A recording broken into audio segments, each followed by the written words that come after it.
kepada Ustaz Rukianto, tafadhol.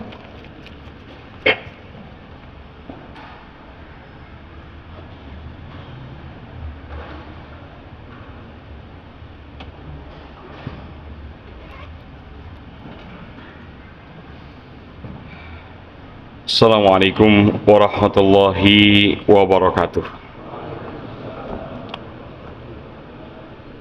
Bismillah walhamdulillah wassalatu wassalamu ala rasulillah Muhammad ibn Abdillah al-qaim bihuquqillah ma dhaqat inna wa farrajahallah. Ashhadu an la ilaha illallah wahdahu la syarika lah wa ashhadu anna sayyidana Muhammadan abduhu wa rasuluhu la nabiyya ba'dah. Allahumma salli ala nuril anwar wa sirril asrar wa tiryakil aghyar wa miftahi babin yazar Sayyidina Muhammadin al-Mukhtar wa alihi al-abhar wa ashabihi al-akhyar adada ni'amillahi wa afdalih. Ahibba'il kiram, jamaah salat tarawih Masjid Al-Mu'minun yang dimuliakan Allah Subhanahu wa taala, wabil khusus para asatidz yang hadir bersama-sama kita. Tentunya kita bermohon kepada Allah agar disehatkan dan diafiahkan oleh Allah Subhanahu wa taala dan diberikan kekuatan untuk melaksanakan segala apa yang diharapkan, dianjurkan oleh Allah Subhanahu wa taala. Wabil khusus semua kebaikan yang di situ dilipat gandakan pahalanya oleh Allah Subhanahu wa taala. Salah satunya adalah zikir kepada Allah Subhanahu wa taala. Jamaah yang dimuliakan Allah Subhanahu wa taala. Zikir itu fungsinya adalah terbebasnya kita dari segala kondisi lalai, kondisi lupa. Dan dengan zikir itu hati menjadi terjaga untuk terus menghadap Allah Subhanahu wa taala. Zikir sebagaimana disebut di dalam kitab Miftahul Falah wa Misbahul Arwah, bahwa zikir itu bisa dilakukan dengan 3 tingkatan atau 3 cara. Yang pertama adalah zikrul lisan, yang kedua adalah zikrul qalbi, dan yang ketiga adalah zikrul badani. Jamaah yang dimuliakan Allah Subhanahu wa taala. Zikir lisan adalah zikir yang karakteristiknya itu adalah mengulang apa yang kita ucapkan. Maka kalau kita kemudian menelaah melihat zikir pagi dan petang serta zikir-zikir yang lain, itu zikirnya diulang-ulang. Pertanyaannya adalah, untuk apa zikir itu diulang? Zikir itu diulang tujuannya agar mempengaruhi hati. Sebab jika hati tidak bisa dipengaruhi atau tidak dipengaruhi, maka hati tadi menjadi liar. Dia akan berada di jurang kesesatan, pemikiran yang salah. Maka zikir itu harus betul-betul sampai kepada hati. Jamaah yang dimuliakan Allah Subhanahu wa taala. Ketika zikir hati itu sudah nyambung dengan zikir kalbi, zikir lisan sudah nyambung dengan zikir kalbi, sudah kuat, maka ciri yang muncul adalah zikir lisannya melemah, dan yang menguat adalah zikir hati. Zikir lisan tetap terlaksana, tapi hanya sebatas saksi.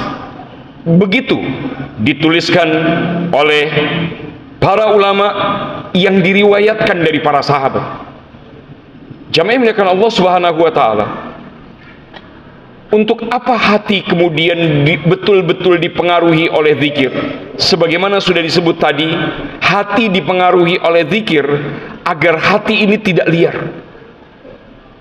Semua penyakit-penyakit hati, termasuk hasud, takabur, kemudian was-was, itu muncul dari lemahnya seseorang berzikir kepada Allah Subhanahu wa taala.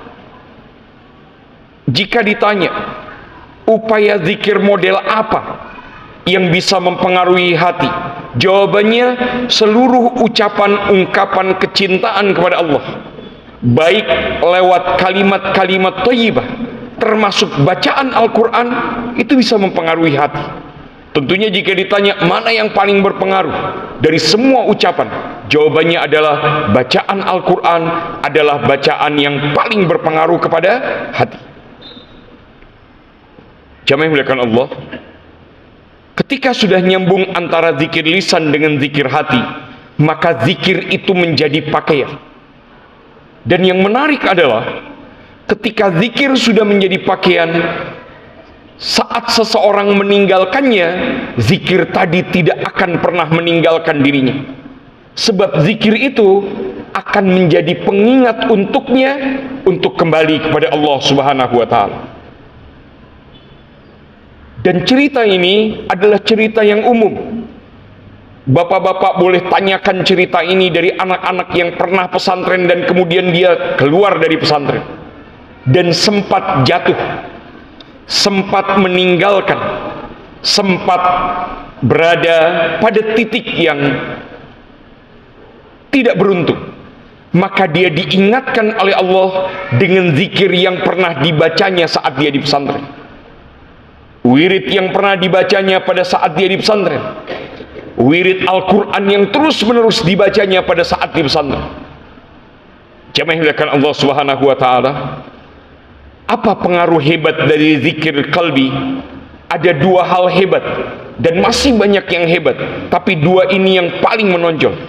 Yang pertama, zikir hati itu akan menjadi pembersih dari semua hal atau semua makanan-makanan yang masuk ke dalam diri yang berpotensi menjadi penyakit. Maka tidak salah ketika ada kalimat zikir itu menyembuhkan penyakit. Itu betul. Dan itu terbukti. Naam, itu terbukti. Yang kedua, zikir itu sebagai penguasa. Ketika zikir itu berada di satu tempat dan di satu kondisi tertentu, dia akan mengalahkan segala sesuatu yang tidak hadir bersama Allah. Yang paling mudah dimaknai dalam kata-kata ini adalah ketika kita berzikir kepada Allah Subhanahu wa Ta'ala, maka zikir tadi akan menjauhkan kita dari semua gangguan yang menjauhkan kita dari Allah Subhanahu wa Ta'ala.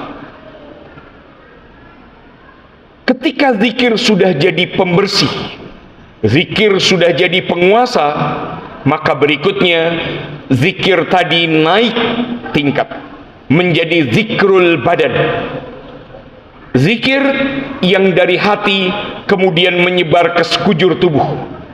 Jadilah seluruh matanya, telinganya, tangannya, kakinya, seluruhnya berzikir kepada Allah Subhanahu wa Ta'ala. Apa maknanya?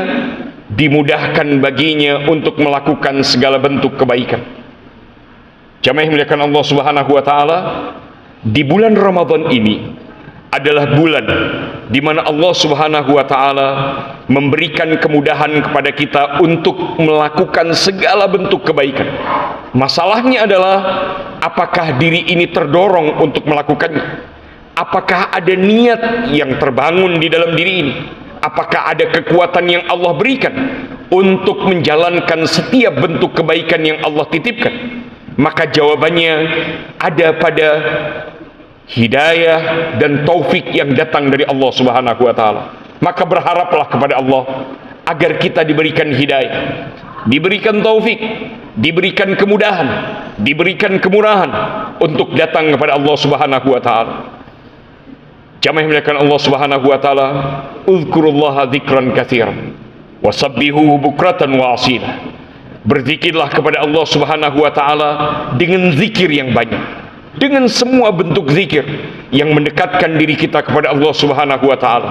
Wasabbihuhu bukratan wa asila, dan bertasbihlah kepada Allah setiap pagi dan setiap petang, yang dilipat gandakan oleh Allah di bulan Ramadan ini lebih dari apa yang kemudian diberikan di hari-hari yang lain.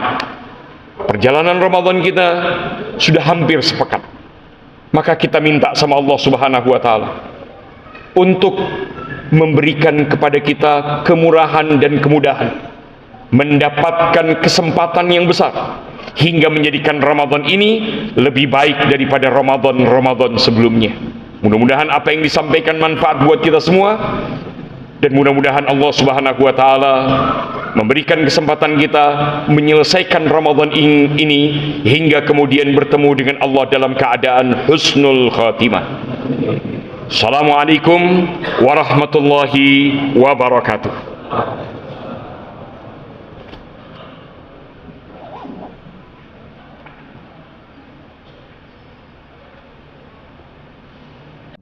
Al Muslimun TV